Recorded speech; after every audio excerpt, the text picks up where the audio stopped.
Good morning and welcome to P&B Morning Show, where politics meets business and decisions shape destinies. Today we wake up to a world that refuses to slow down, from shifting political alliances to economic uncertainties. One thing is clear: no nation, no leader, no citizen can afford to stand still. In Nigeria and across the globe, the lines between governance and economic survival are becoming increasingly blurred. Policies are no longer just about politics. They are about livelihoods, opportunities, and the future of millions. But there is this question: are our leaders thinking far enough ahead? Because while political conversations dominate headlines, the real impact is felt in markets, in small businesses, in job creation, or the lack of it. Every decision made in government chapters echoes in the street, in the cost of food, in the stability of our currency, and in the confidence of investors. So this morning we challenge the narrative. We go beyond the surface. We ask the tough questions. Are we building sustainable systems or recycling short-term fixes? Is politics driving economic growth or holding it hostage? And most importantly, where does the ordinary citizen stand in all of this? So on P&B Morning Show, we don't just inform. You deserve clarity, because understanding the connection between politics and business isn't optional anymore. It's essential. So stay with us. Let's break it down. I am Omike Joseph Matthew. We'll be right back.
Right, welcome back, and this is the P&B Morning Show right here on Politics and Business Television this Thursday morning, the 26th day in the month of March 2026. It is the newspaper review segment, and let's quickly dive into the papers this morning. And of course, on the review right now is the Guardian newspaper. The Guardian newspaper has this, headline. Of course, this morning the Guardian is bringing us, a headline concerning politics in the country. You can see the pictures there. Now, consigns as consensus plot robs parties of internal democracy. Consigns as consensus plot robs parties of internal democracy. Okay. You can check out this this story on page 6 of the Guardian. Now, it will surely form part of our discussion this morning on the program. Now, joining me is Ibrahim Shaibu. Good morning to you. Good morning, Mr. OJ.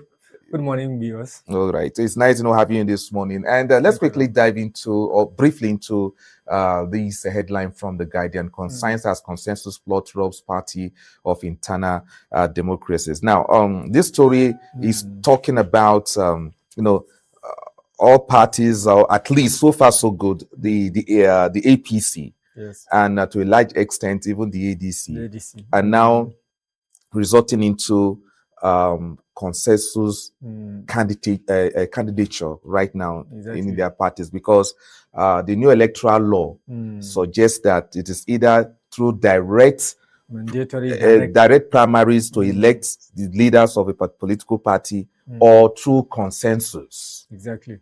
Or through consensus.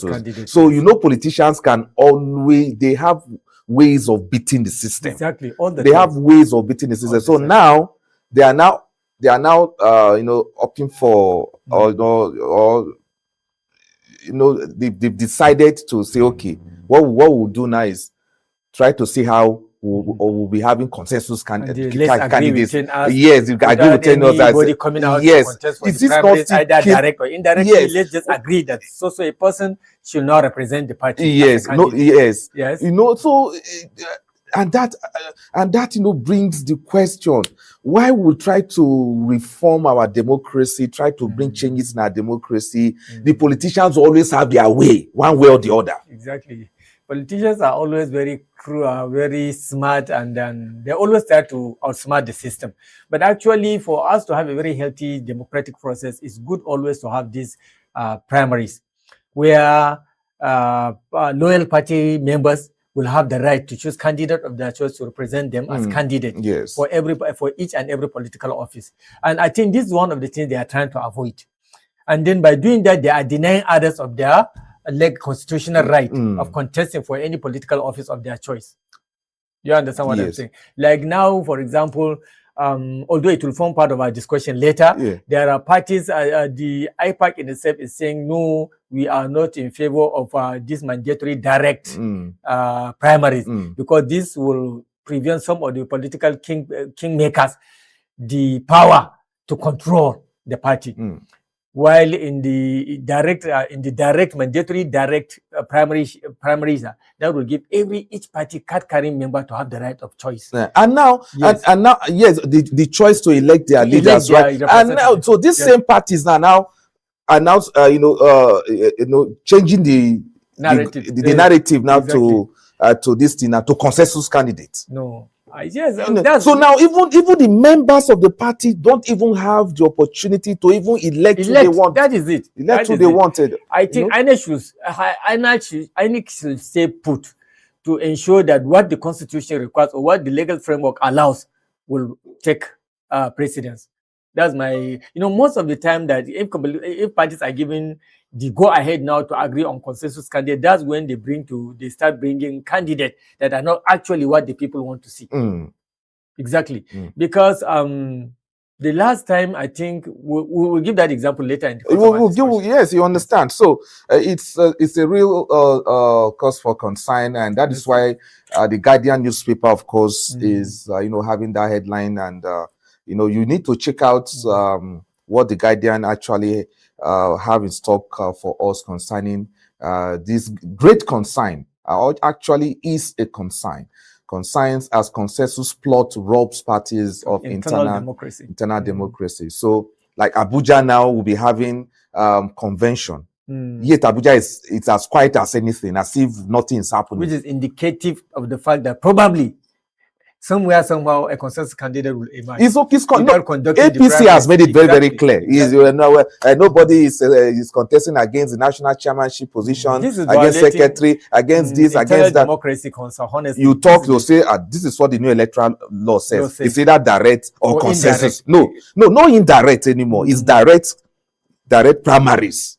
Where you just mentioned it now, yes. Where a card carrying members will come and say, "This is the people these are the people we want." So now they still look at the act and say, consensus is there. So the leaders now say, okay, it's consensus. Nobody is contesting this position. I said, no, you understand? I don't know. They're just making mockery of our democracy. Well, the rule is there, and the rule must be followed.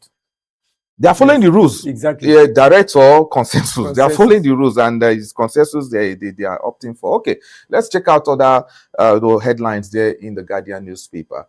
NBA, Showore bickers over abuse of courtroom etiquette. NBA, Showore bicker over abuse of courtroom etiquette.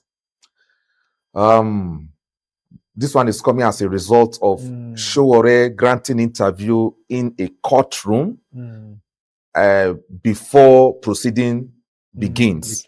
And then a particular lawyer, is a senior advocate of Nigeria, now disrupted the interview and said, this is a courtroom. That courtroom is not a press conference. Exactly. I mean, it's not, it's not where they should be granting interviews. And there was this altercation between Showore and the senior advocate and the lawyer. And so it, and the NBA is now reacting, and Showore is also reacting. Drama all over the place. Yes, drama all over the place on this issue. Particularly when relates to figures like Showore. Yeah, Showore. So everything Showore is news. Yes, in this country. Showore is asking the Sun. Where that he should show him in the constitution, where the constitution says he should not grant interview. Not premises, inside the courtroom. That is the issue there. All right, okay. Let's move on. Let's move on. 50% of executed projects vandalized, abandoned, and the NDDC laments. $6 billion capex gap may stall higher oil output push crude delivery to Dangote. Okay, $60 billion cap exchange. I think cap may stall higher oil output push crude delivery to Dangote. So check out that story. ADC denies rising insecurity. ADC decries rising insecurity, seeks better country. ADC decries rising insecurity, seeks better country. This one is also from part of our discussion in this broadcast. It's caused a serious concern, honestly. All right. So NSIB condemns alteration of aircraft data recorders by airlines. Okay. And Cleric decries terrorist attack on churches, worshippers. Okay, these are some of the stories on the Guardian this morning. And of course, let's move on to the next, our next paper. The one we have now is Nigerian News Direct. And of course, it's talking about the OPL 245 federal government replies article says those opposing deal are driven by selfish interests. Okay. Dangote refinery forced to buy crude from international markets as domestic crude shortfalls persist. Yobe State leads as Nigerian pay 1,051 naira for PMS in February. Okay, let's move on. Let's move on to our next paper on the review this morning. Nigerian Tribune is next. A PDP crisis. Turaki Wike groups soften stance. PDP crisis. Turaki Wike groups soften stance. That's interesting. This is one of the things I've been looking forward to. Honestly, I always say that I don't like seeing parties getting destroyed because of interests of particular individuals. I want to see strong parties serving as an opposition. I'm not praying that, I'm not wishing that the present administration goes away, but I want to see a very good democracy taking place where offices are being contested for politically and freely by other opposition parties, not just one dominant party overriding the others. Okay, it's not the fault of any party if a particular party decides to break itself or decides to disintegrate. So the issue of PDP is a self-inflicted problem. I understand. And we discussed this yesterday. Yes, and now they have decided to come together. And patch whatever differences. Because time is running out. It's running out. Yes, time is actually running out for them. So let's see how it goes. So let's continue with the Nigerian Tribune. So you can check out that story on page 3. You can see the rider, the two riders there. We have broken the ice. Convention would prevent reconciliation, according to Wiki. So Wiki and Turaki are talking there. Exactly. All right. Federal government defends OPL 245 settlement, accuses critics of misrepresentation. Okay. And ADC World Congresses hold April 7, Convention April 14. All right. So in 2 weeks' time or so, the ADC will be having their own Congress. Convention. The Congresses will be holding on the 7th of April. And the convention will be holding on the 14th. Okay, so let's move on. With rising fuel prices, Patreon, federal government to alleviate hardship of Nigerians. Patreon, federal government to alleviate hardship of Nigerians. How are they going to do that? Check out the Nigerian Tribune this morning. How are they going to do that? So just check it out to find out. Court shifts El-Rufai's 1 billion naira rights suit against ICPC IGP orders. Court shifts El-Rufai's 1 billion naira rights suit against ICPC IGP orders. NBA condemns Sowore over misuse of courtroom. NBA condemns Sowore over misuse of courtroom. Trust, Sowore will reply. I know that. Of course now. Of course. Okay. Consumer products must be labeled in English. FCCPC warns manufacturers. Consumer products must be labeled in English. FCCPC warns manufacturers. So do we have products that are labeled in other languages? Yes, sometimes Arabic, sometimes even funny Eastern European languages, particularly medicines. You will just bring the internal small paper like that. You will just see them in very small writing, and then mostly, sometimes, not all the time, sometimes it is English, Arabic, and maybe French and Spanish. But oftentimes, medicine that are brought in from other Eastern European countries, see, it is only those languages that you will see. Okay, yes. Now if you are talking about pharmaceuticals, pharmaceutical products, as an example. Yes. So if that is the case, then it is the fault of NAFDAC. Of course, yes, of course. So is it for FCCPC to insist that products must be written in English? Is it their jurisdiction? I don't think it's their jurisdiction. Their own is generalized. I think all products. Yes, every product have an agency that is responsible for. Yes, this one is Consumer Protection Commission. They are to protect consumers. Sometimes, let me tell you something. Yes. Sometimes agencies of government, they have what we call mandate overlap. They share certain responsibilities or functions together.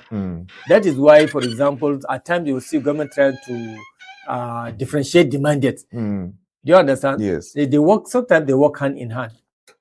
You think they work hand in hand, but when it becomes an issue, that's when somebody, it's not your mandate, it's my mandate. You understand? But to me, I don't know. Overlap. Okay. Yes. Yes, you see here, in this instance here now, I don't know yet. Maybe I'm going to look at the I'm going to look at the EFCC, the act that's actually established FCCPC. But to say that every product must be labeled, must be written. Let's look at the rider again. Let's see the topic. Yes, must be written in English. Must be written in English. The point I'm trying to make is that their mandate? I sense it that it is not their mandate.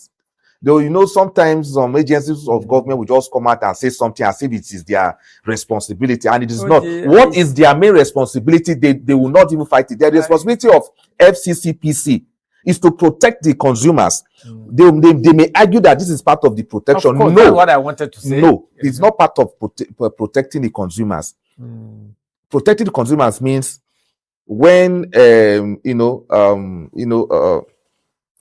manufacturers or owners of businesses are raising costs, raising prices rather of their products. You understand? And those who provide services like airlines and other businesses that provide services like the telecom and whatever, when they are surcharging customers, their customers or something, that is when FCC is supposed to come in and defend the consumers of such services, and not trying to insist to insist on something that is not part of your but I said I'll still look at the act establishing the, but I know their main mandate is to protect the consumer. Protecting the consumer here is that okay, for instance, this last December, see what the airlines did. What has the FCCC done? Okay, after 2 or 3 months of what happened, now they said okay, the airlines will have to refund air travelers the extra charges they paid and all that. Have they done that? I haven't. Have they done that? Have they insisted that those airlines refund those monies? Have they done that? I still believe it's part of their function. That is why they are making that statement. They wouldn't have made that statement if it does not involve the functions in any way, the functions of their. Did any consumer go to them to complain, for instance? You may not that okay, this product I bought is written in Arabic that I don't know what is labeled here.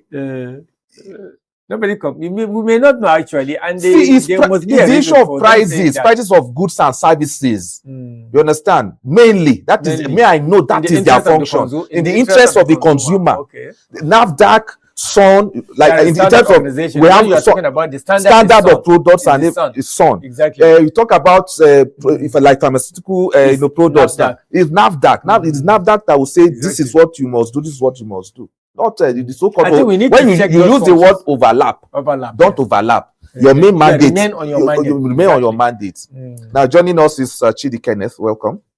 Yes. Good morning, OJ, and good morning, Mr. Jivin. I was watching you men trying to deliberate on issues. Welcome viewers once again, and I was just laughing because I was trying to differentiate what's the difference between goods and services. When you talk of the FCCB protecting customers, both of you are right in your own way. If you look at it critically, and to strike the balance. Well, you see, they say when you want to hide certain things, you put it in writing. I know that not everybody can really interpret. So I think I witnessed a situation where somebody was eating one of these. I don't want to call the name of the product, and something just let him look behind and read what was written.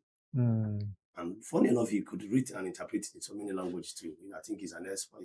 He works in an embassy. And he was interpreting one of the chemical formula that was used to produce that product. And the man called me and the man threw the thing away immediately. And I said, why? He said, do you know that this chemical formula is also used to preserve so dead bodies? I said, what? That this chemical is also used to preserve, to also produce these things. Because it was written in a language, not even language, chemical equations, chemical equation formula, which those who are not chemists or pharmacists may not understand, or chemical engineers. CH2 something. So the man was like, no.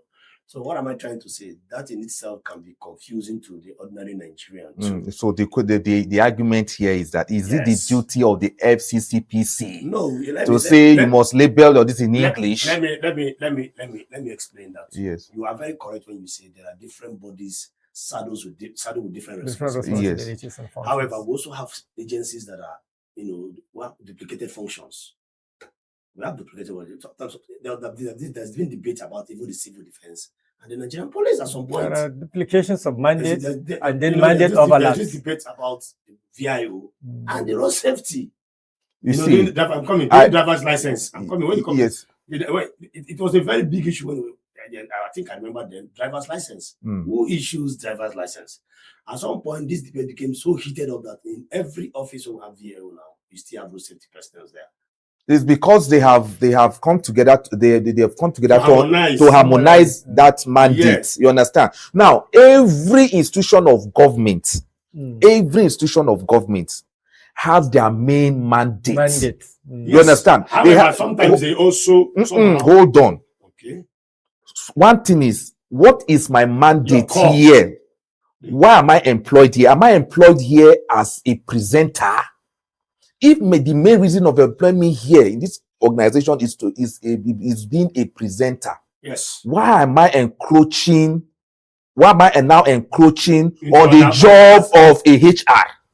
I don't know if you understand. Or of a marketer. Let me answer you this. Yes. You see, particularly especially in the public service. Yes. When an MD is given mandates, for them to be able to execute those mandates effectively and easily, they break those mandates to functions.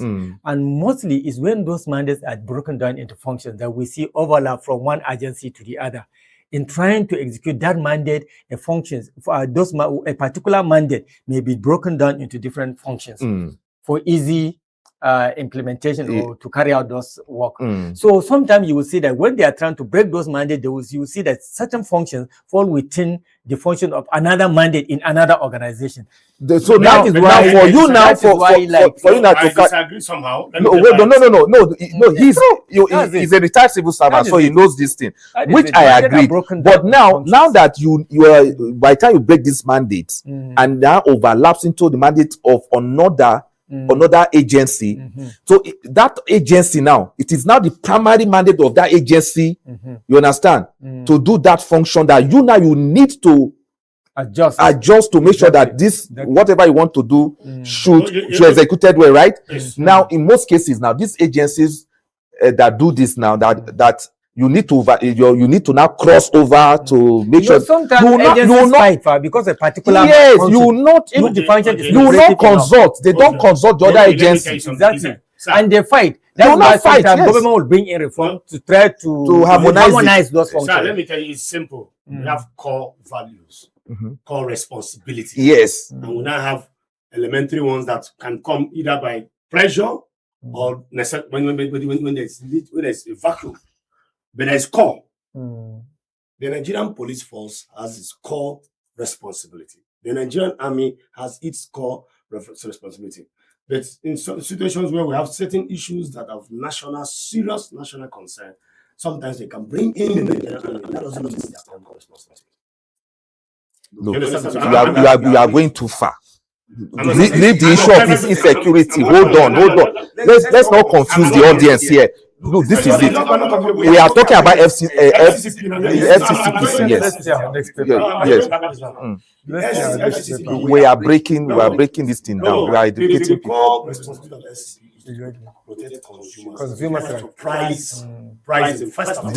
are the mandate of the FCCPC.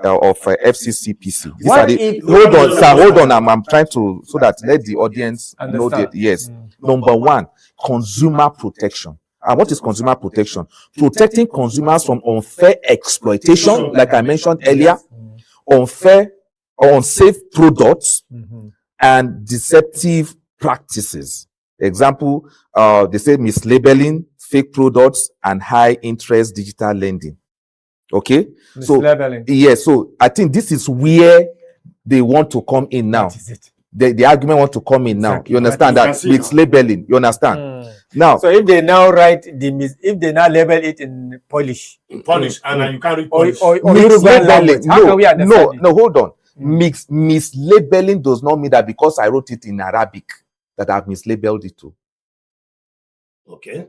You understand? Yeah. Because this product may be an imported product. It's not produced, maybe produced in Morocco or in Egypt. And what is their lingua franca there? Arabic. Are you getting it now? So does it mean that they have mislabeled whatever they wrote there? If no. they are bringing it So to it's Nigeria, mislabeling. So the argument here is that is it your mandate to tell somebody that you must write this in English? Labeling is involved. We are an English-speaking country. Exactly. We are an Since labeling is English-speaking involved, country, if the name of the product is let's say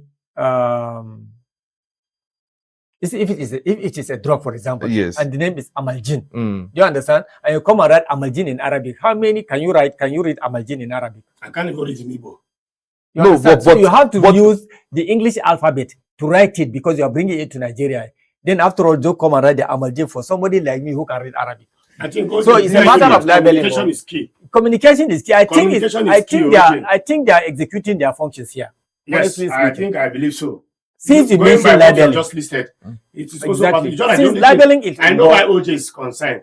They add the major one, which is it's a sub-function. Sorry, sir, which is the pricing aspect. It's not visible in Nigeria. They will not do that. It is one that favors them. They want to go. Yeah, it's a software function. That is why it's a great concern. Nobody has protected me in this country. Yes. That's surprising. In fact, because one of them is regulation and enforcement. Do they do that? They don't even do it. So they are going for the software one. Probably because there is something lucrative in that direction. Because I tell you, we'll see agencies fighting over a particular. It's not even the software. Let me tell you something. I'll give you an example. If you are processing your land documents in some state, there's what we call town planning report or something like that. You need to get this town planning report from the Department of Town Planning within the Land and Survey Department in some state.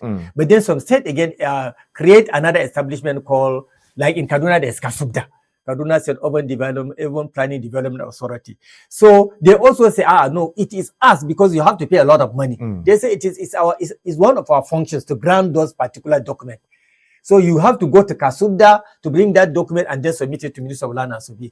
But the Minister of Land and Survey is also saying, no, we have a Department of Town Planning and Urban Development within the ministry. You don't need to send people.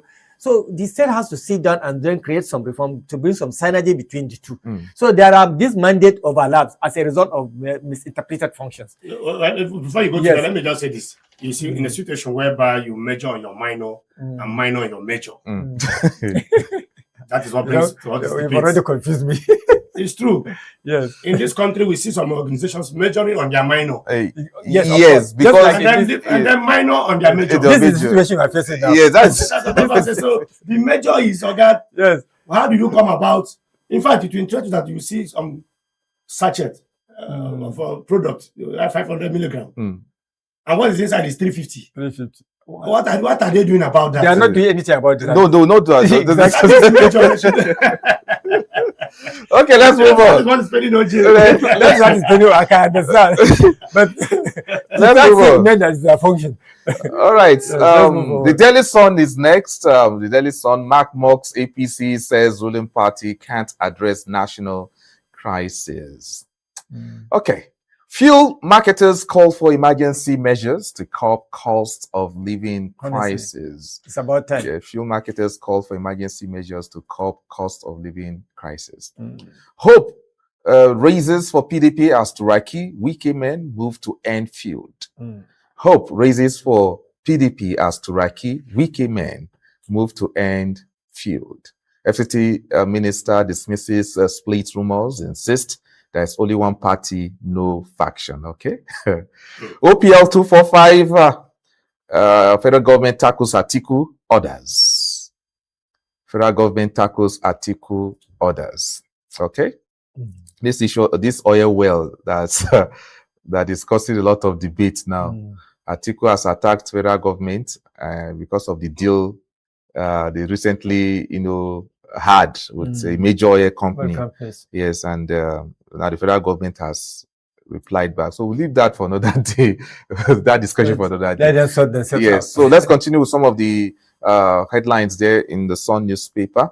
The Sun newspaper, please. And Pope urges Christians, Muslims to pursue mutual understanding for common goal. Pope urges Christians, Muslims to pursue mutual understanding for common goals. Okay. Court orders final forfeiture of $1.3 million links to Aisha Achimugo in CBN's account. Court orders final forfeiture of it's 13 million, sorry. $13 million. $13 million. Wow. Links to Aisha Achimugo in CBN's account. You can imagine. All right. That's An individual. Yes, to an Not individual. even to a lady. No, at least. Is that not individual? Let us not be sexist. Yeah. Yes.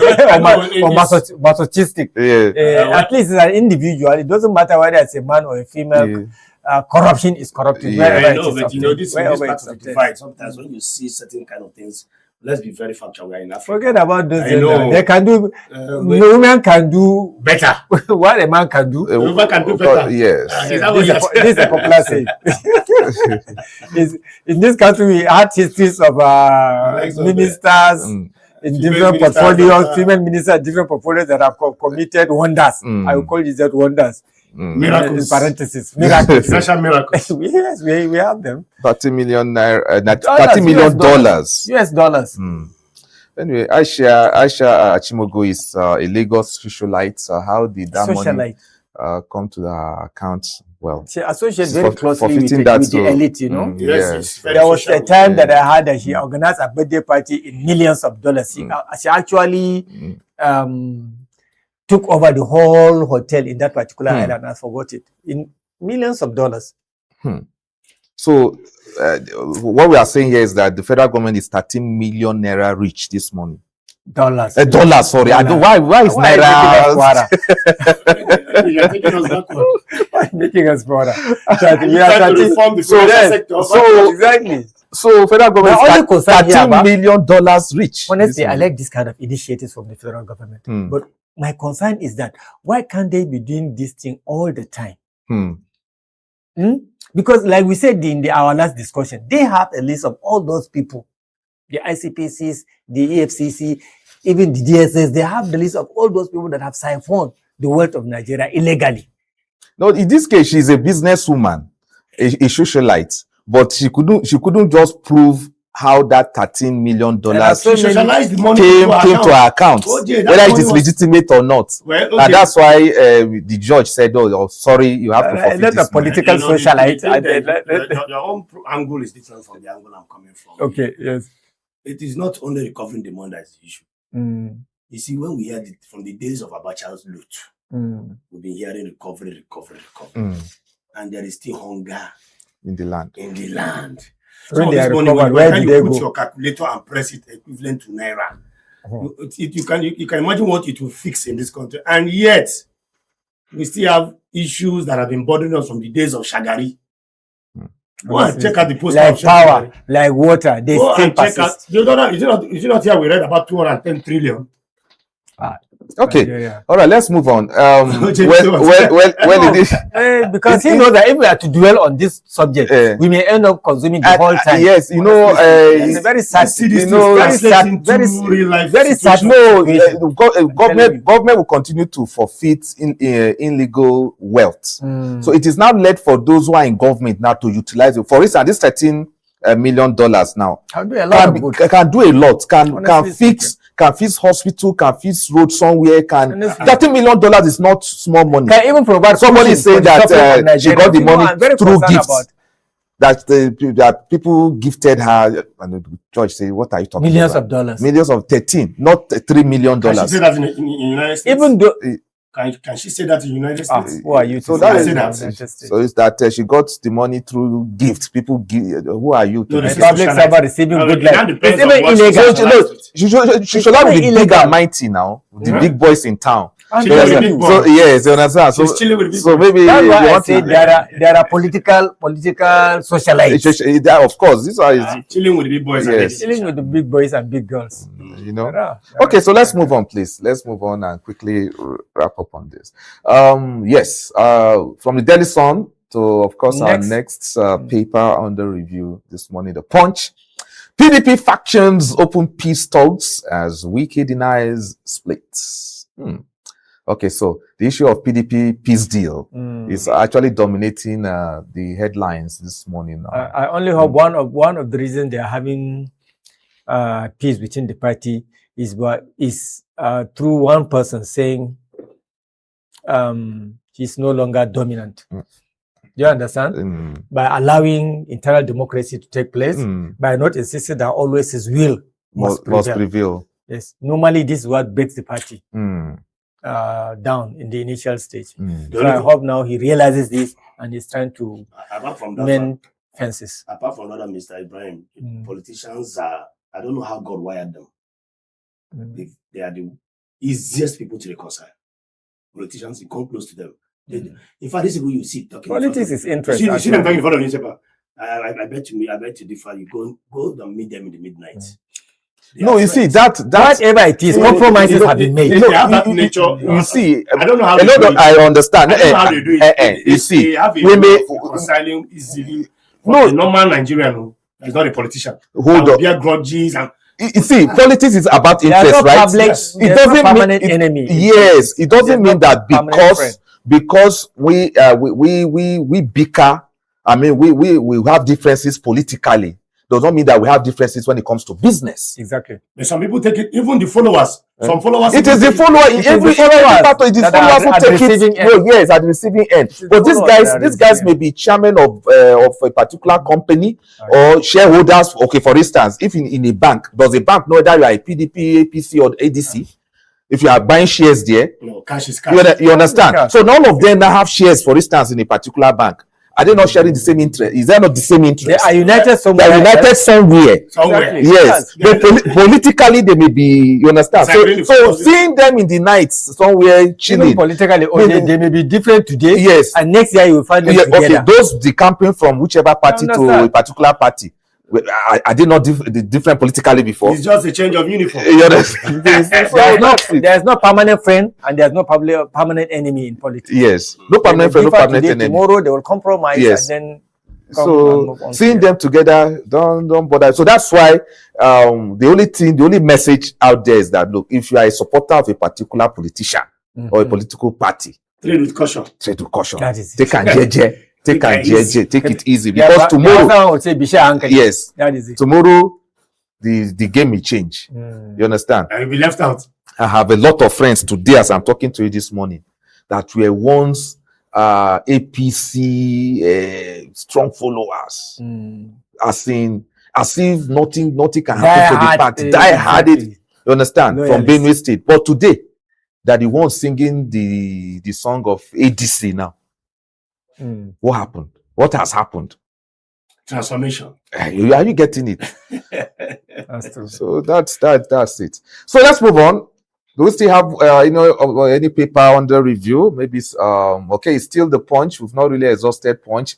KB attack, government killed 10 security officers. That's to surely form part of our discussion this morning. What's really going on with our security architecture? Everyday military men slaughtered by these non-state actors and all that. So the KB State situation yesterday is really pathetic and it's really uncalled for. 24-year-old Nigerian jailed for life in UK. So check out that story. Why is he jailed for life in the UK? UK leads as Nigeria's capital importation hit $6.4 billion. Okay. Court upholds 813 million forfeiture tied to Achimugo. That's Aisha. The Aisha Achimugo situation we just deliberated upon. APC set stage for Saturday convention with zonal elections. US-Iran war. Federal government reopens fuel imports. Dangote reels from forex losses. Federal government reopens fuel imports. Dangote reels from forex losses.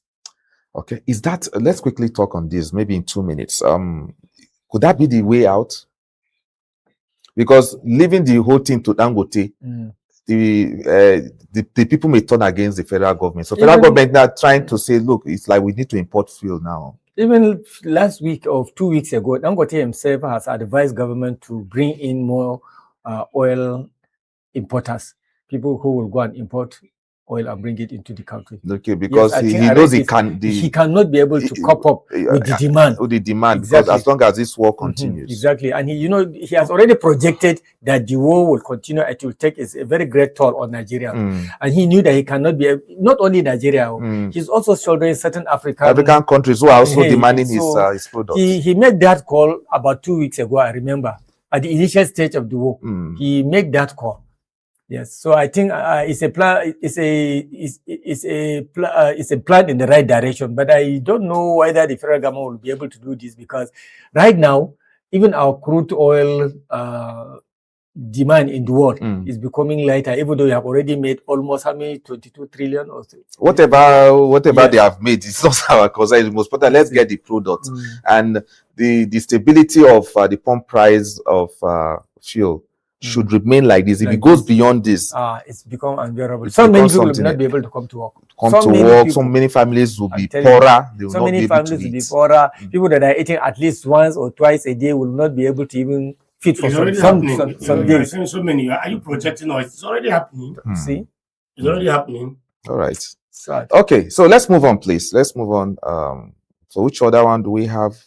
Okay, the last one is, of course, the sports, paper from the Punch. That's the Sports Extra.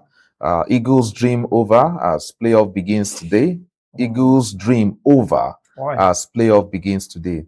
It's over because DR Congo are the ones, actually the team representing Africa in the international playoffs. So it's all over. So as far as that competition is concerned, DR Congo will vie for that remaining ticket to go to the World Cup. So appeal or no appeal, it is all over for the Super Eagles. That's sad. Okay, so Okpala Bags chills contract demand. Okpala Bags chills contract demand. Okay, Gala confirms Osimhen return for Intercontinental Derby. Gala confirms Osimhen's return for Intercontinental Derby. Onachu rejects Saudi treble salary offer. Onachu rejects Saudi treble salary offer. So all these and more you can find in Sports Extra this morning. So this is where we'll come to, of course, the end of the newspaper review. So check out these papers in your in the newsstand near to you, okay, this morning, so that you can know what is happening around you this morning. Okay, so let's go for a quick break. When we return, we'll dive into the issue we have for you this morning on the P&B Morning Show. Stick around.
All right, welcome back. This is the P&B Morning Show right here on Politics and Business Television, reaching you live from Abuja. Remain Miki Joseph Matthew. Now, we're looking at this topic this morning, IPAC versus INEC. Reform dispute or threats to credible election is what we're looking at this morning. And still have Ibrahim Shaibu in the studio and, of course, Chidi Kenneth also here with me this morning. Okay, today we wake up to the world that the growing rifts, I should say, between the Inter-Party Advisory Council and the Independent National Electoral Commission is raising serious questions about the future of Nigeria's democracy ahead of the 2027 general elections. Now, at the center of the dispute is the Electoral Act 2026, with political parties warning that some of its key provisions could weaken rather than strengthen the credibility of the electoral process. While INEC insists the new law will enhance transparency and accountability, IPAC argues that mandatory direct primaries and strict membership requirements could limit participation and sideline millions of Nigerians. With both sides standing firm, the debate is no longer just about policy, but about trust, inclusion, and integrity of the nation's election. So my colleagues in the studio will deliberate on this issue this morning. But before we do that, let's quickly hear from these two gladiators. First is the INEC chairman, Joash Amukpetun San, on the provisions in the electoral. Consequently, we would like the political parties to take special note of clause 40, subparagraphs 4 and 5 of the draft regulation dealing with election expenses of political parties for the management of party primaries and for the conduct of elections.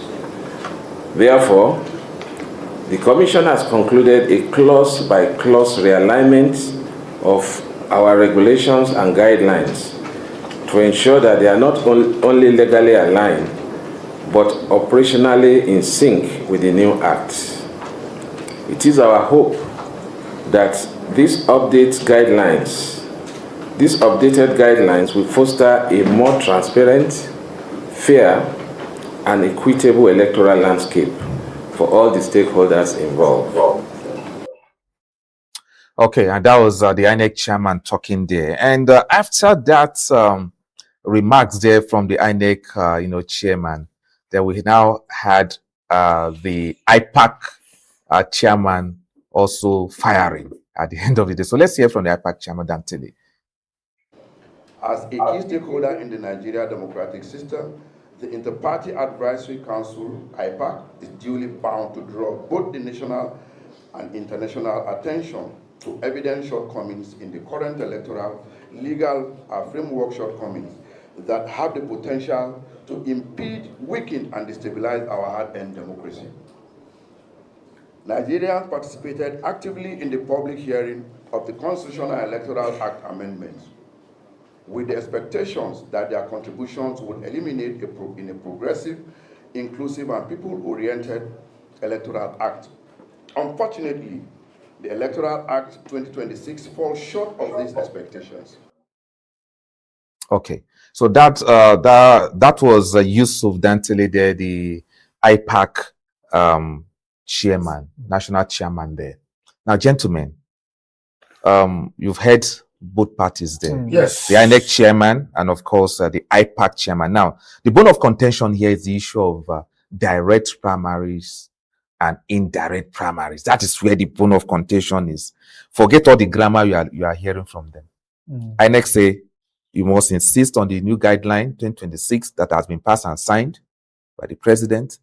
And where some of these political parties have found major fault to the new guideline is, look, it is our party.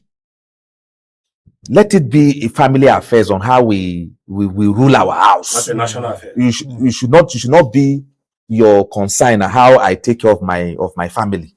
Let me take care of my family the way I want it to be. As a regulatory As body. you understand, but no, as a party. As a party. You understand? And now INEC is saying no. The provision in the act says that in as much as, yes, I cannot 100% tell you how to take care of your family. I must also watch you on how you go about how you take care of your family. So that is where the issue is. So now, before you guys will talk, I'm trying to, so that you know where you stand here. So now, the bone of contention now is the direct or indirect primary. So the new guideline says it's direct primaries. And direct primaries here means that a card-carrying member of a political party has the right to choose who Is the flag bearer. Who becomes their leader, either from the world Congress, from the world to the Congress, from the world to states to from the world level, from the grassroots. Yes, up to the. You understand? It is a card members, not delegates anymore. That used to be, because when it was delegates election, that's what they call indirect primaries. So in this case, as a direct primary, once you are a card carrying member of a party, you have the right to vote who becomes your leader. The parties are saying no. Why should that concern you? But INEC is insisting. So, gentlemen, where do you belong here? Is INEC is the new guideline okay? Or do you think they're interfering with internal democracies of parties? So let me begin with you, Chidi. Well, OJ, thank you very much for this broader explanation. I want to commend INEC personally. I think I'm going to take my stand alongside with INEC. Because what INEC is trying to do here is to give people a broader opportunity of a level playing ground to decide credible leadership in political parties. Ab initio before now, we've had issues where some of these things are done indirect, like we said, the indirect primaries, where the leaders being produced are not necessarily the true reflection of the desires of the people of that party, members of that party. Now INEC is saying, okay, let both the high, the middle, and the lower class, as long as you're a card-carrying member, to decide who becomes a leader. And that is, whoever comes out as a leader or emerges as a leader is indeed a true reflection of the will of the members of that party, which I think more or less to me is a mock election. It's a mock election. You don't come and tell people you are popular and at the party level, you can't even win 2,000 votes. Exactly. So it's a mock election for me. And because we've seen people coming out to, grab the entire exercise, carry delegates to the hotel, shut them down, mortgage them, and then move them, even carry them with buses and escorts to the, convention ground, and then, winners have been declared. We've seen where you see different kinds of lists. This one is coming out with a list, this one's coming with another list, because it's indirect. Indirect is just like a closed-door meeting. Nobody really sees what is going on per se. But in this one, OJ, if you're a card-carrying member, Mr. Brian, if you're a card-carrying member, you can also go there and vote your choice. So for me, it's a welcome development. It is a reform in itself. And I want to commend the INEC chairman for doing that. However, my concern is this. Why is IPAC now shouting foul on one aspect of the reform? We have other issues of the reform that I think I didn't see IPAC being very visible or laudable or making noise about, like the issue of the e-transmission, and I don't think I saw them being that concerned more on that than this one. You see, that one has been somehow buried somehow, and now they're now coming out to talk about issues that they know will affect, because I see indirect primary as a business, as business transaction. That's my opinion to that. And now, when you want to close down that business, of course, some people will raise eyebrow. So IPAC, well, even though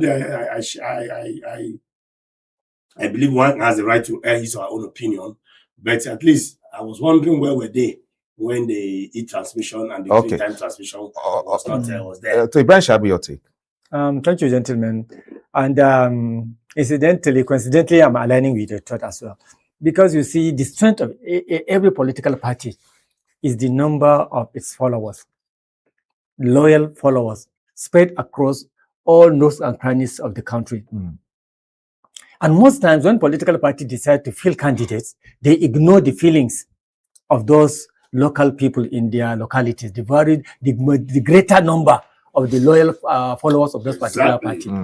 So, and this almost always end up, whenever you see election ending up in courts, it is because of these indirect primaries that has taken place. You have seen instances of this happen in 2019 in Zamfara State. If you can remember, in Zamfara State, APC as a party did the indirect primaries, which was poorly organized and with a lot of internal dispute.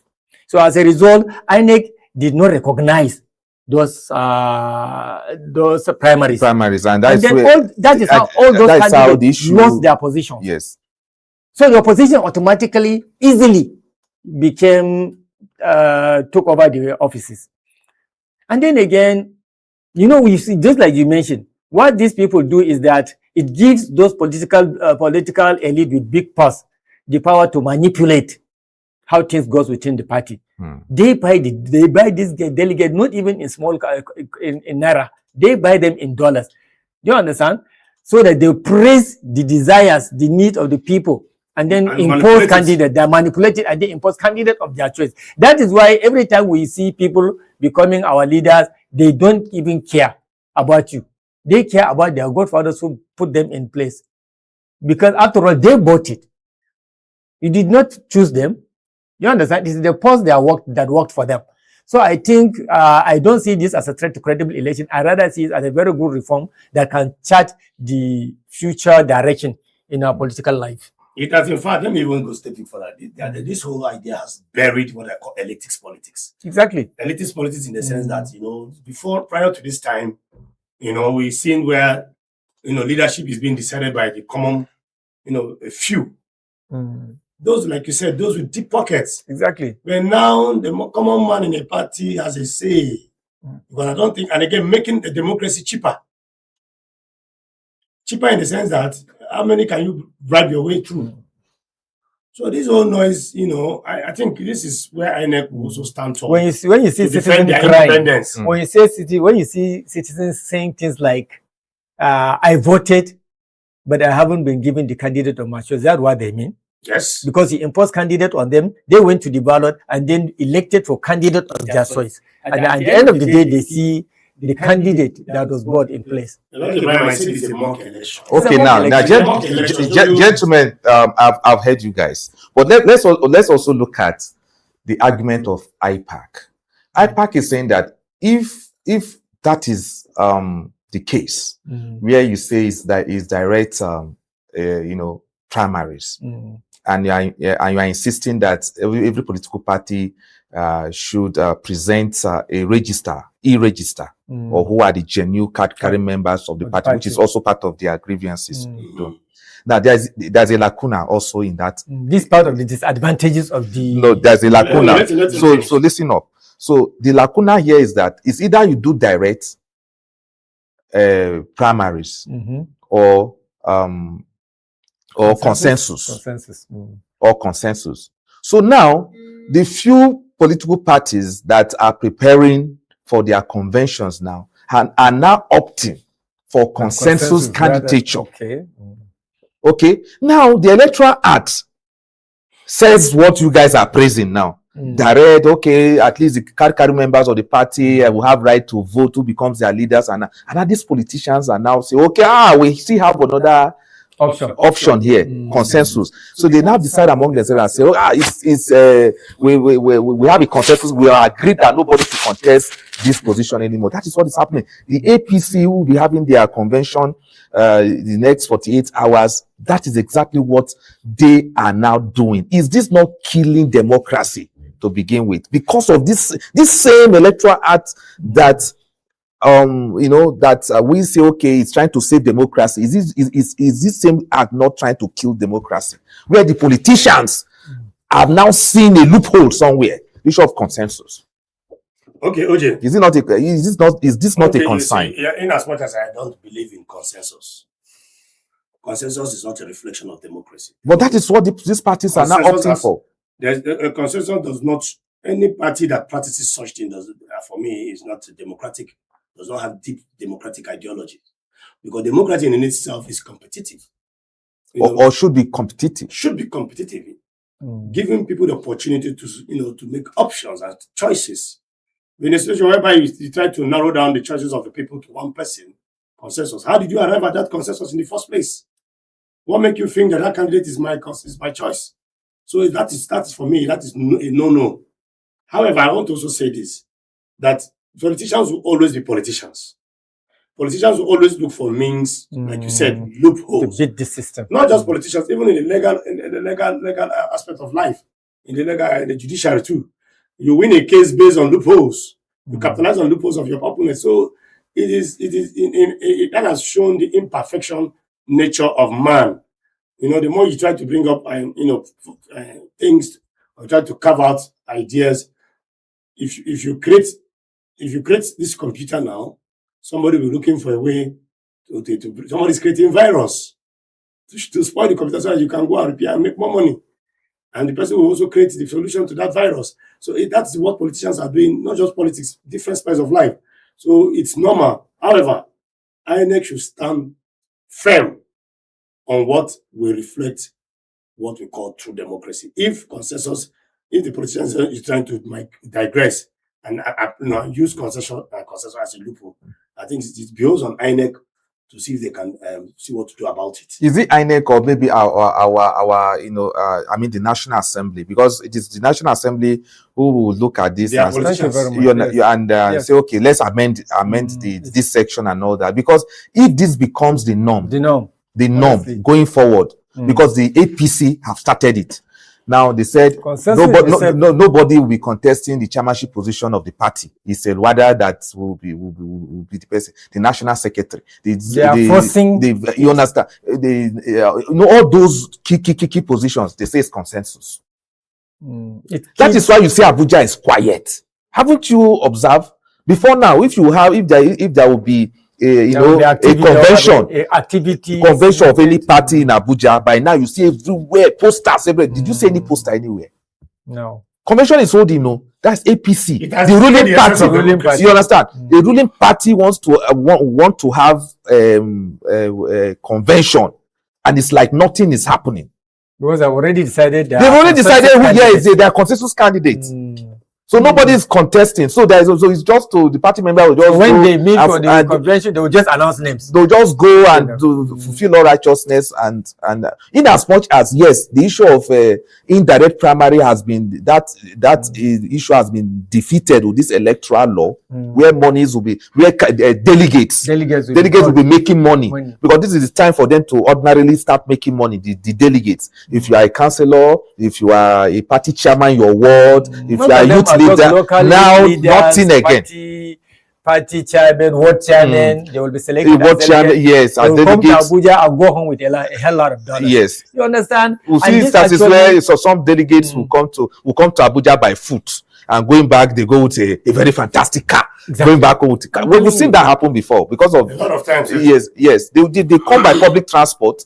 And going back, they drive a very SUV. I rather will prefer to see a situation whereby the INEC will insist on just that mandatory direct primaries, which is more fairer. No, although it is the direct primaries. That is what the electoral law says, and that is what INEC is insisting. And they say you have the option of direct primary, or if you get that is where the issue of I cannot dictate how you rule your house. That is where it comes, you understand? So it is not INEC's problem. If you people decide that this is it is through consensus, you can elect your leaders. It's not the business of INEC. Because consensus in a way is that option of the consensus. You agree it is assumed. Another option. It's assumed that all of you agree that this person should be our chairman. This person should be our secretary. That should be so that is not INEC's problem. What OJ is trying to say is this. If, for example, we have because I think I've heard you saying that we must also present registered members. Yes. List. That brings about accountability, knowing the sure number of people that you have in a party, and seeing them on ground is good. Now, making it a family affair, since it is now direct primary, is that if the 2 million members, for example, of a political party decide to come together and 1.5 million says, no, you know what? Mr. Jude has been doing well as a chairman. Let him continue. So that what that means is that the consensus idea is an offshoot of the direct primaries itself. Yes. That's Because what it now becomes direct primary is more of a family affair. More because it's all inclusive. Do you know one of the reasons they You get that understand what I'm going? I call it sub option, not even an option. The option is the indirect. Do you understand? The problem is But that among the those consensus, who decided that wait, consensus. I think it is the regulatory body. I think it is the INEC. Okay, party. It's sub option. Who what? Who brought out the option of the who consensus? decides that That's this what person is is the like. consensus candidate in a party that has membership of about 2 million. The parties. It is the party Parties now. leadership. Every party has Don't leadership, right? understand fully Every what party parties. has leadership now. So it is the leaders of the party who now come up. Like the state chairman, for instance, the APC. All the state chairman of APC will come to And Abuja. INEC will accept the consensus candidate. Hold on.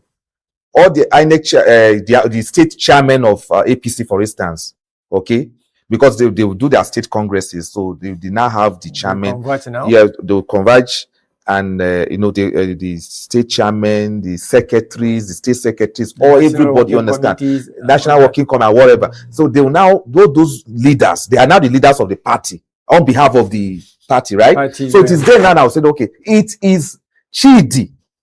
All of us have agreed that Chidi should be the chairman of the party. Nobody should contest against him. Chidi. That is what we call consensus. Then We've show agreed that allegiance, we agree and yes. show So allegiance to nobody should contest. But if some section of this leader of this party leadership say no, how can it be no? We don't agree with Chidi and all that. Then it will now be open for election.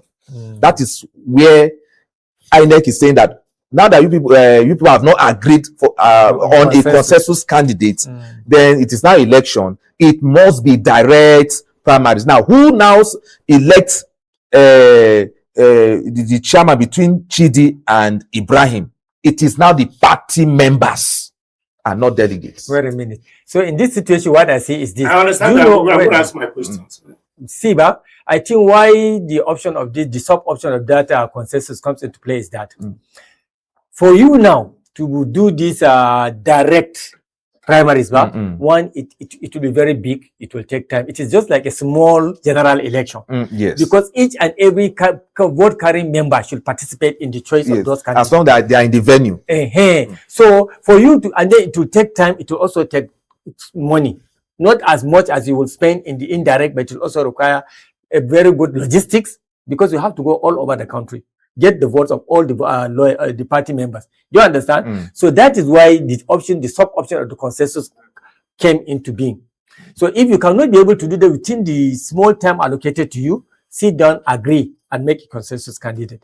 But in a situation where, as you say, that you cannot agree on that consensus, then you have to you see, the issue of whether it will, I mean, that's the reason why the issue of consensus candidates came to be. I don't think that is entirely the case.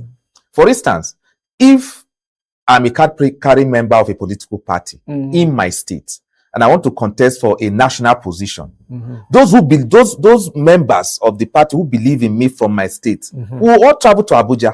They will come to Abuja. I will mobilize them in my own way, whichever way, or they'll mobilize themselves, whichever way. They'll converge here in Abuja. On the day of the election, they'll be on ground. You understand? They'll be on ground. So because the issue of direct primary, the idea of the direct primary is to test your popularity in the party. Exactly. So those who believe in you will come from Kaduna and come to Eagle Square here. And you understand? And come to Eagle Square here, and it's not just few people that will decide whether you will be the chairman or not. It's every card-carrying yes, a card-carrying member. Yes, they will come to Eagle Square and prove that they are card-carrying member of the party, and they will line up and vote that it is you they want. They will come and vote for you.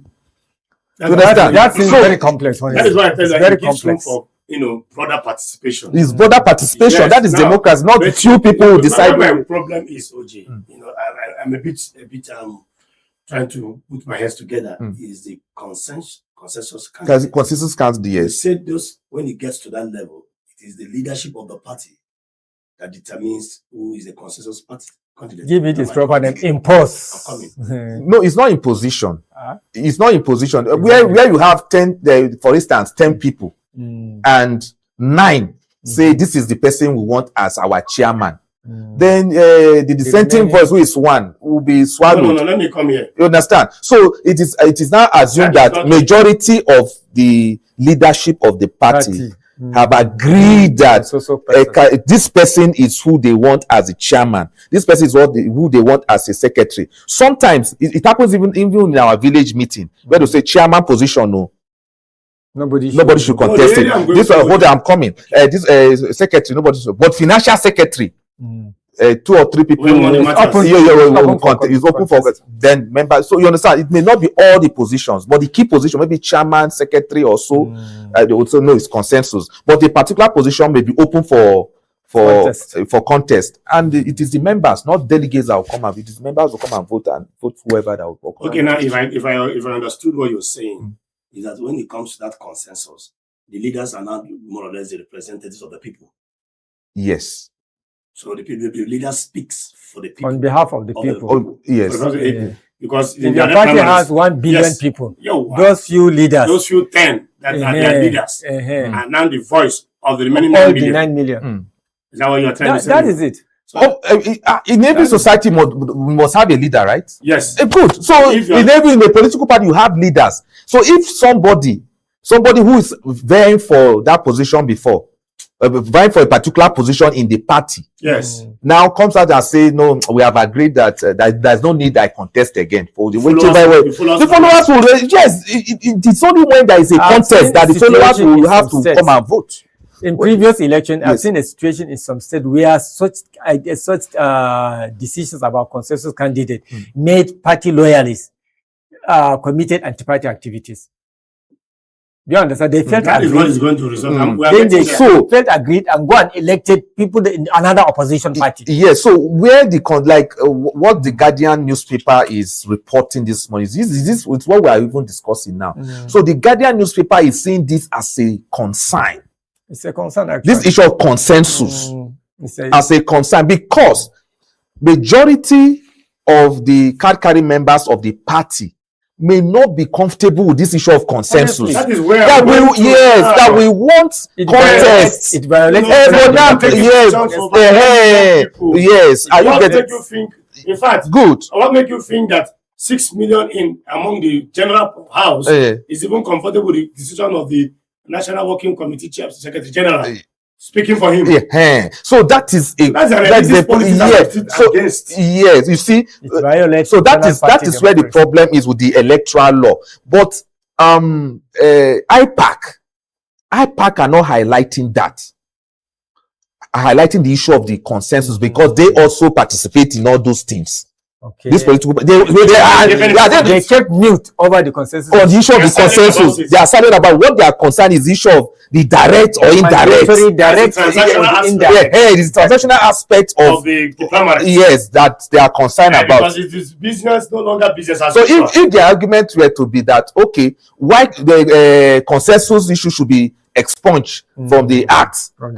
You understand? And direct should also be expunged from the act. We will prefer the indirect, so people will understand. Exactly. Because now it is now clear, as we speak now clear that the political parties, even the direct that real Democrats are preaching, direct primary, direct Democrat, like you even talk, you have even spoken good about.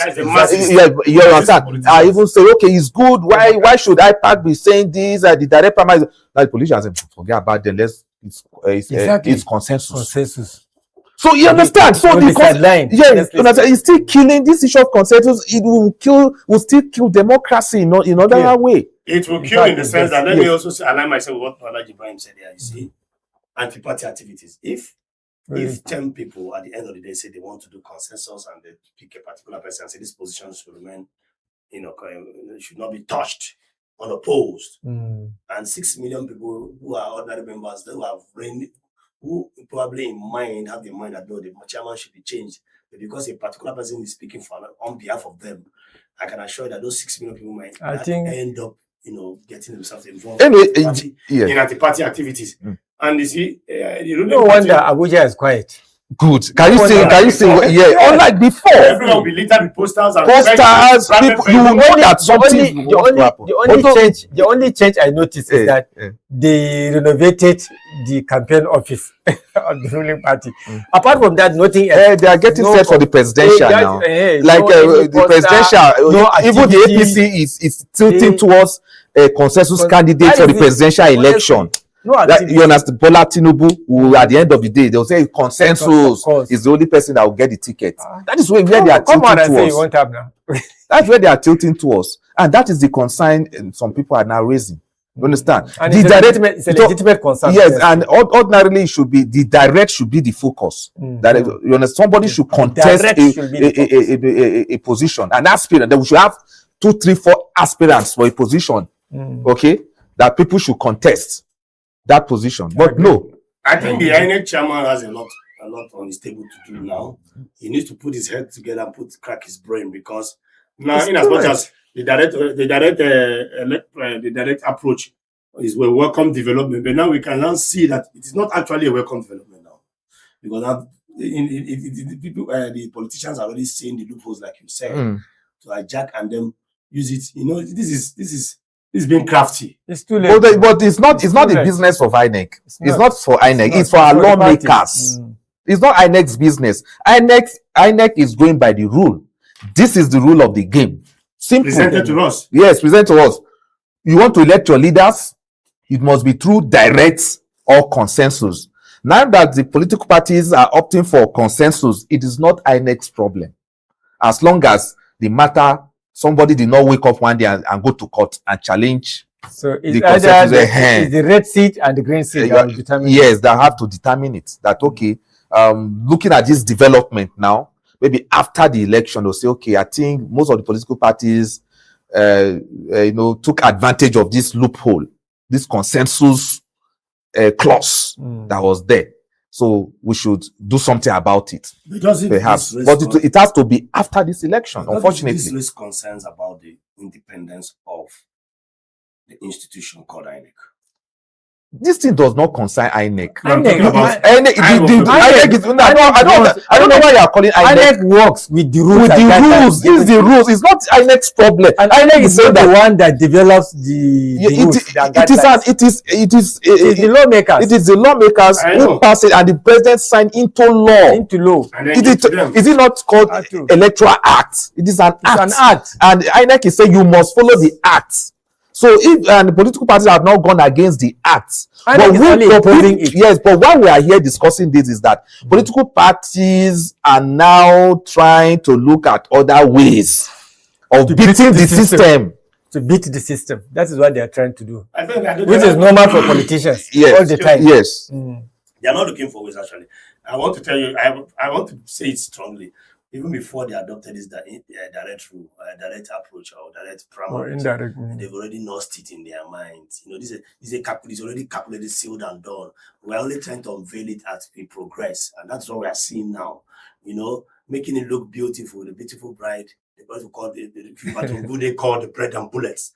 Giving somebody bread, but inside that bread is what? There is a blade and bullets. That's what is happening now. The primary, as it were in the beginning, was very beautiful in the eyes of an ordinary member of a political party. But now, I think whoever is a Kankai member in a political party is now beginning to see that at the end of the day, he might not be that relevant as he thought he would be. To mind you, gentlemen, consensus means. So gentlemen, we have 21 political parties, as it were. We're only talking about one political party that has taken advantage of the consensus loophole there, and perhaps the opposition to ADC that are tilting towards that. So the other political parties may not go that way. So we cannot conclusively say all the parties here, because No, we're not but the major ones are not showing the example. Politicians are politicians regardless of the political party. Exactly. Yes, they are politicians are politicians regardless of the political party. OJ, if you of course the ends justify the means, a Machiavellian approach to doing things. You should know that. And when OJ uses a particular method and escape route to achieve result, I will also want to copy it as a politician. They are all the same thing with different school uniforms. OJ, I keep saying that. Okay. What matters is that they are all students. Okay. So conclusively now, gentlemen, the cry of IPAC and INEC. I think we have agreed that IPAC may not have a case here, right? Exactly. Do they have a case here? No. Exactly, because I don't see this as a threat to credible election, and I think they should stick to the requirement of the regulation. Of the regulation as it were now. As it is now, yes. Okay, all right. We'll be going for a quick break. When we return, we'll dive into our second issue of the day before we wrap up the morning show right here on Politics and Business Television. Stay with us.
Right, so welcome back. This is the P&B Morning Show right here on Politics and Business Television. Siromeno Mike, Joseph Matthew. Now, let's dive into the issue of insecurity. And there's a troubling news coming from KB State. And this morning, we really want to discuss this matter right here. The deadly ambush in KB State that claimed the lives of soldiers, 11 of them. Some of the dailies are reporting 10. I don't see any difference between 10 and 11 in this case. And a police officer has once again brought Nigeria's worsening security crisis into sharp focus. Now, these were trained operatives on a mission to protect lives. Yet, they were overpowered in a brutal attack that has left many questioning the safety of those on the front lines. From insurgent strongholds in the northeast to rising banditry in the northwest, attacks on security personnel appear to be increasing in frequency and intensity. So, if those tasked with defending the nation are themselves vulnerable, it raises a troubling question. Just how secure are ordinary Nigerians? And what does this mean for the country's overall security strategy? So, gentlemen, you all heard the troubling news from KB State yesterday, Which is indeed where our, some of our, serving soldiers were fallen. 10, some reports say 10 of them, then 2 policemen and 2 civilians. Now, this all happened. Some villagers informed the security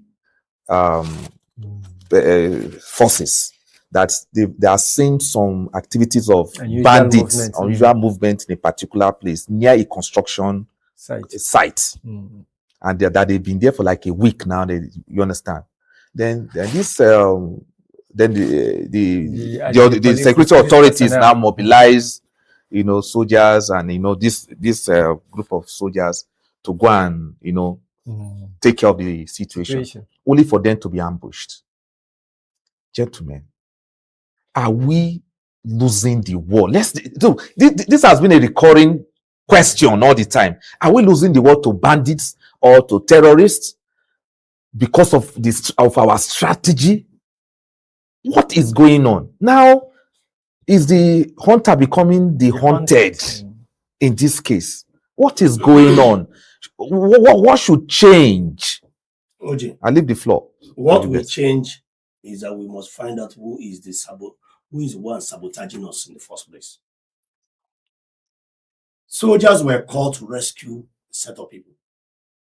And then the soldiers on their way were ambushed. Who told the bandits that the soldiers are coming?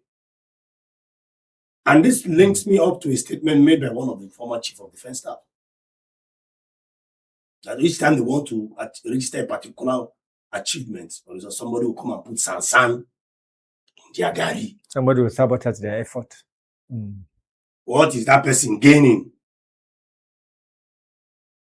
OJ, with my little understanding about military formations and all these things, somebody somewhere is putting sansan in our gari. Now, because excuse me, it takes intelligence to also know that you need to have the soldiers are even passing a particular route. Who gave the bandits those informations? Who told them this is where to ambush and this is where they are going to pass? Because military information and intelligence gathering is not something even an ordinary citizen is privy to. They don't tell you how they operate. So how did they know, the bandits, how did they know that this is where they are going to pass? So are you saying that, okay, those who pass the information to the military should also be investigated? That is what I'm trying to say. Not even those. That is, you say how you are looking for solutions. Not necessarily those who pass the information. You are looking for any other person. The army should concentrate on leakages. That is it. That's the word. It is the rat inside the house that will tell the one outside that there is food. Come and eat. Do you know what it is to ambush a military formation coming to rescue people?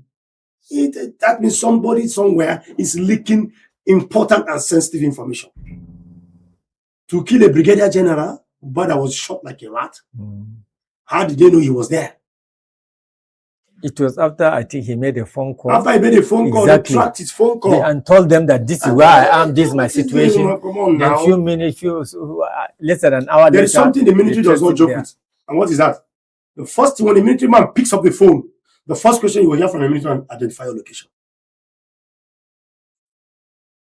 Identify your location. Okay, so Ibrahim, your take on this? This is a very heartbreaking news, but we are almost getting used to it because it has become like a daily dosage. If you don't hear Zamfara, you will hear Borno. If you don't hear Borno, you will hear Kwara. If you don't hear Kwara, you will hear Niger, and you begin to wonder, what is our security outfits actually doing? Is it that they are ill-equipped? Is it that their strategy is becoming obsolete? Is it that their information system is leaking? So you begin to ask so many questions, and then we have been asking these questions for a very long time, and up to now we couldn't come up with a very credible answer. Actually, the number one fault is with the government. If there is the political will to fight these things sincerely, the necessary things would have been done a long time ago, because this is spreading like a wildfire. Government will bring out a hell lot of money for security purpose, and then you will see that. Just yesterday, we had that soldiers fighting Boko Haram in Borno have been running away from Boko Haram. Do you know the reason? No bullets. No ammunition. It's all over the internet. No ammunition, no bullet. And bullet. But then you go to social media and see a woman carrying sack full of bullets, taking it to bandit in the bush. So I think this intelligence, this is what you call it, intelligence sharing. That is what is responsible for sharing of information. That intelligence is very weak. The security personnel will share information among them, and within minutes, the bandits or the insurgent will leak to them. Because this ambush thing is definitely a leakage of information. Otherwise, how can the military get information and on their way going there, even before they reach there, they will be ambushed and then killed? Who told them that? Exactly. How did the bandit get the information that these people are coming to attack you? And this is where they're even going to pass. So it's sad. I think both the government, as a government, and then the military will have to ginger up and re-strategize. Okay, now. And economically, sorry before you even go there. Yeah. Economically, it is also affecting us as a nation. Do you know what it takes to kit a US Marine? And then do you know how much it takes to kit a Nigerian Army? Training, logistics, and after training at the depot, spending so much money on training a personnel. They will you will now go there and they just kill you like that. Okay, now looking at this now, it's like we are fighting this war in an infantry manner. Grand war, the guerrilla approach. No, as in infantry, the grand war. Infantry, okay. You understand? So, but I think, warfare, as it were, has changed. Why is it that the Nigerian military has refused to change to what? Yes, for instance, as they were going there, you would expect perhaps a drone going before them. That is it. Are you getting it? For reconnaissance, surveillance first. A drone could have detected that some people are hiding under the bush, under the tree or something, waiting for them to be relayed. And then they are going. All the time when I see some commentary on TV or on radio, some people will come and say Nigerian army or Nigerian soldiers are known for their grand war. This Iran US war that is going on now. There's no ground. Is there any soldier firing any soldier? No. It's technology that is a technological war. Yes. You fire me missile, I'll fire you a drone. I'll fire you this, I'll fire you that. You fire me missile, the drone will block it. They will block it. That is the war that is going on. You guys, in our previous discussion, yes, we need to evolve. Our military. I think we need to evolve. That's the right language. But then, the last time I told you that even if we have the intention to evolve, we don't have the knowledge to do that. But then the world has become a very small global village. Now we can share information, we can share knowledge, isn't it? And we depend on other countries for some of our needs. You'll be surprised that even if the spirit to evolve is there in Nigeria, nobody will sell you drone. Nobody will sell you their what is this missiles. You have to think inwardly and create your own. But we don't have the will in Nigeria to do this. And then the American government, or even the Chinese, cannot sell you all these things now. They would rather sell you local machine gun, AK-47. It's not true. No, if you have a bilateral agreement with a particular country, business now. That is why I said good is business. So it is either that it is either that our military hierarchy have refused to evolve. That they are thinking that, okay, no, these are people who have trained in Georgia or trained in the bush. They should be able to they should be able to do that on their own. No, hold on. Yes, no, hold on. That they should be able to overpower this ragtag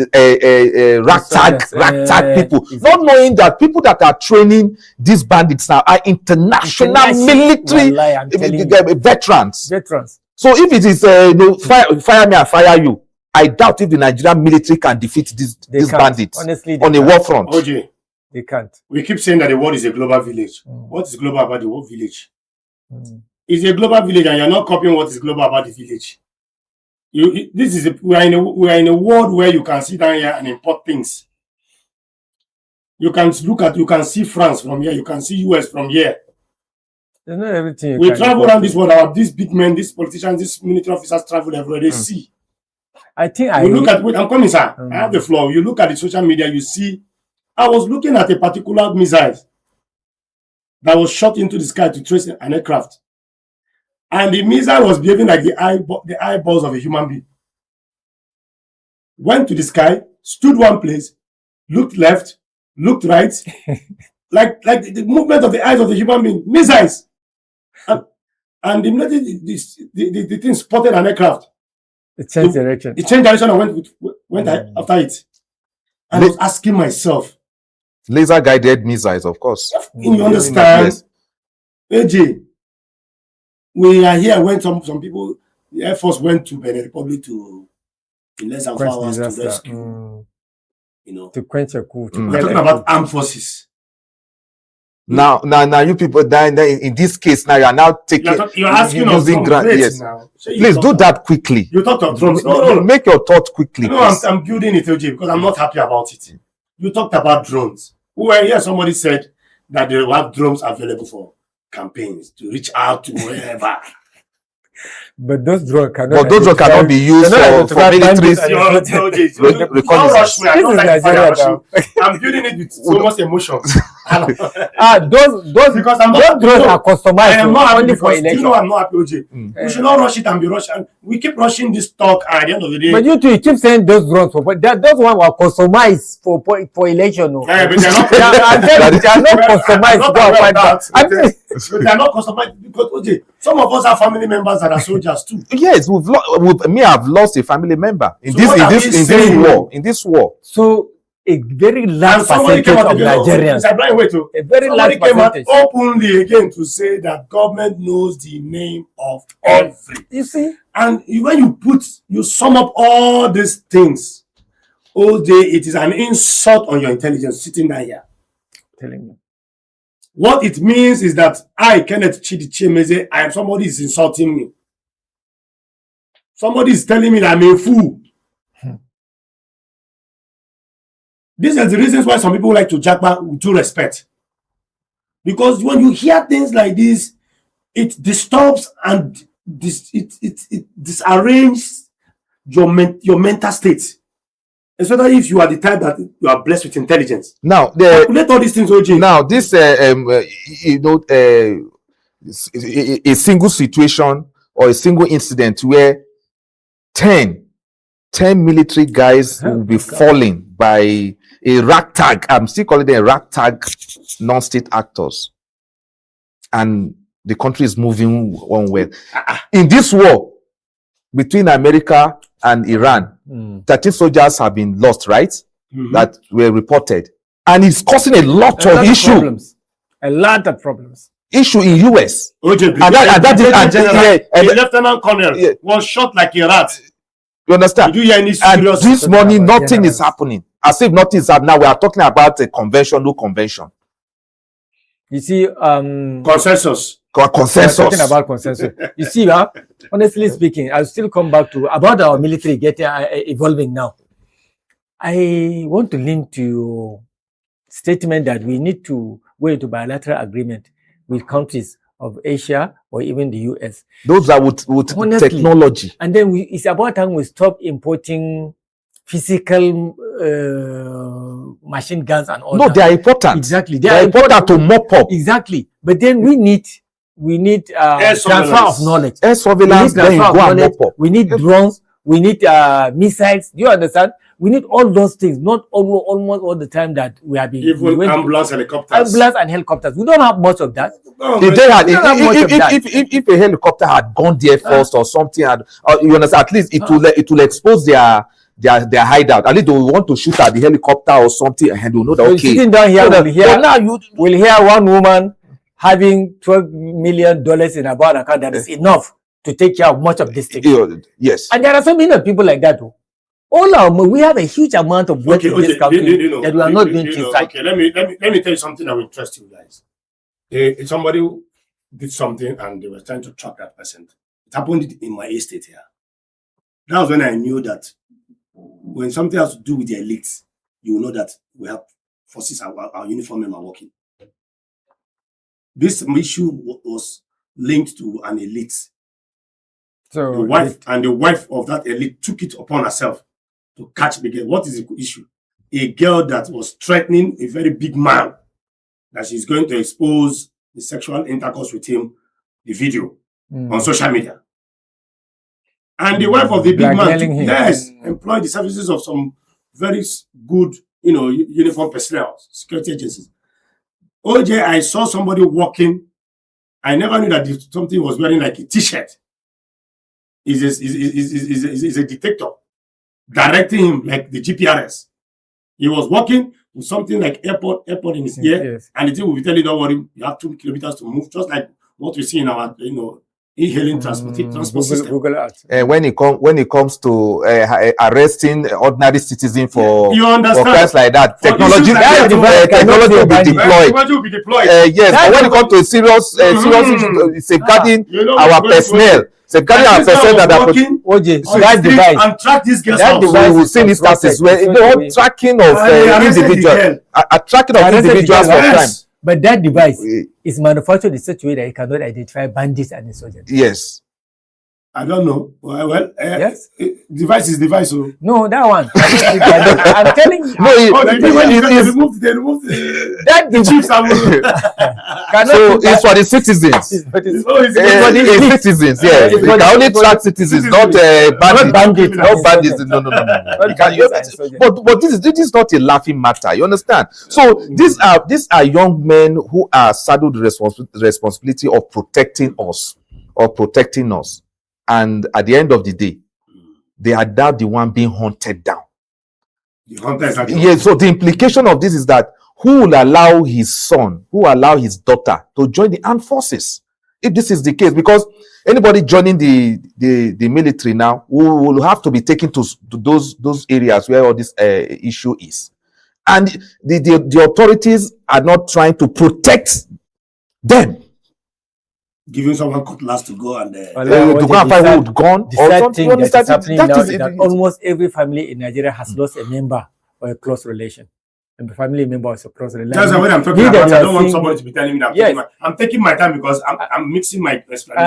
I have more than 7 brothers and soldiers. I have one that just got married. I have a football teammate. I have a boy. I don't know. I don't want to call his name here. I gave him money to buy army form. He's from Kogi State. He's my boy and my friend. He's no more today. Sad. I know he. We call him Cross. Those who went to University of Abuja knows him very well. Cross is dead. In this insurgency war. Cross is dead. I'm saying it now. So many. Cross is dead. And sometimes it could be as a result of all this issue of ambush. Then he came to my house and he said he want to join the soldier. Then I'm talking before I even got to know OJ. And I gave him money. The first time he went, he came back, he was happy, he came to greet me. So it's unfortunate. As we conclude, gentlemen, what message should we now send to the military hierarchy in regards to the issue of ambushes and the rest that is resulting to the falling down of our young men trying to protect us? What message do you have? Quickly, 30 seconds. Quickly, the most important for me always in this regard is the issue of providing the necessary gadgets, equipment, and arming our security personnel adequately. That is very, very important. And then ensuring that there's a very credible information, intelligence sharing and information, because this is what facilitates success of any encounter between our armies and our security agencies and the bandits.